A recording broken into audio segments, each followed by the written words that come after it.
Uma outra pergunta que um matemático, no caso aqui um geômetro, no caso que seria um geômetra, se faz quando ele está estudando um objeto novo que ele criou. Quem é o objeto novo que nós criamos? Que nós estamos trabalhando aqui? São os triângulos.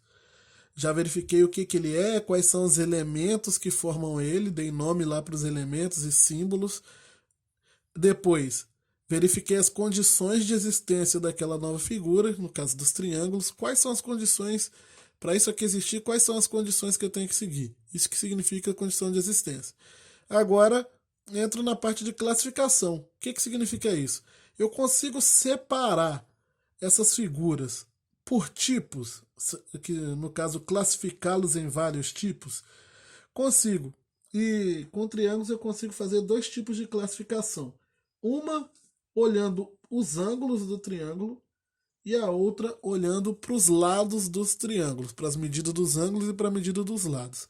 A classificação quanto aos ângulos são três, que uma delas é a que nós chamamos de, que é a intermediária, que é o de triângulo retângulo. Vou colocar só o segundo nome, tá? É o triângulo retângulo, que é o triângulo que possui o ângulo reto de 90 graus. O triângulo acutângulo é aquele onde todos os ângulos são menores que 90 graus. Então, acutângulo.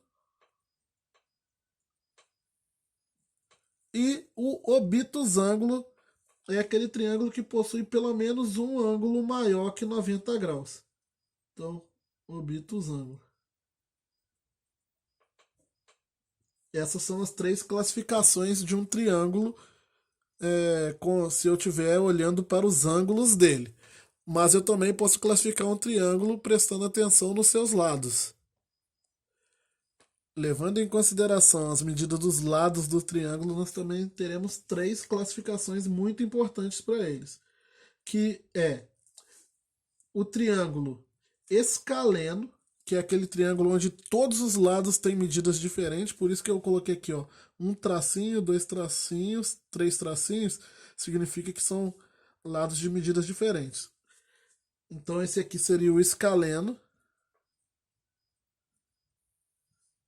O segundo é o triângulo que nós chamamos de isósceles, que possui dois lados iguais. Então eu tenho aqui esses dois lados iguais. Depois nós vamos separar um momento para cada um desses triângulos em especial, falar de cada um deles de forma separada mais para frente. Então eu tenho os triângulos isósceles. Estou um acento aqui. E o triângulo que possui os três lados iguais e vai possuir obrigatoriamente também os três ângulos iguais. Depois eu vou falar mais sobre isso também, que são três ângulos. Se os três ângulos são iguais, na verdade, como a soma deles tem que dar 180, quer dizer que os três são iguais a 60 graus. Isso aqui é uma coisa sempre bom de se falar para se frisar bem. Então, que é o triângulo equilátero aqui então.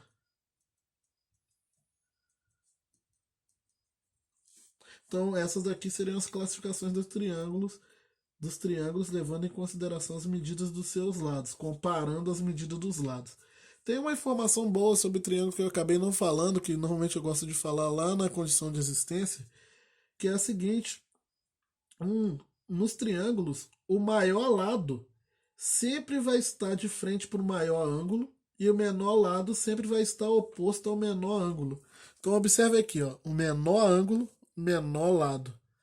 Aqui está o maior ângulo, maior lado. Esse aqui seria o intermediário, né? Por isso que, como esse, olha só como são as coisas. Como no triângulo isósceles eu tenho que esse lado é igual a esse lado, os ângulos que estão de frente para esses dois caras, para esses dois lados, tem que ter a mesma medida. Então vamos supor, se eu chamei esse aqui de alfa, esse aqui também tem que ser alfa. E por esse motivo que no triângulo equilátero, como todos os lados são iguais, os ângulos que estão de frente, opostos a cada um desses lados, também tem que ter a mesma medida. Porque não tem ninguém maior do que ninguém. E nós falamos que o maior lado está de frente para o maior ângulo e o menor lado de frente para o menor ângulo. Como todos os lados são iguais, todos os ângulos têm que ter a mesma medida. como a soma delas é 180, se eu dividir 180 por 3 dá 60. Cada ângulo vale 60 graus. Essa informação é uma informação muito importante de se guardar.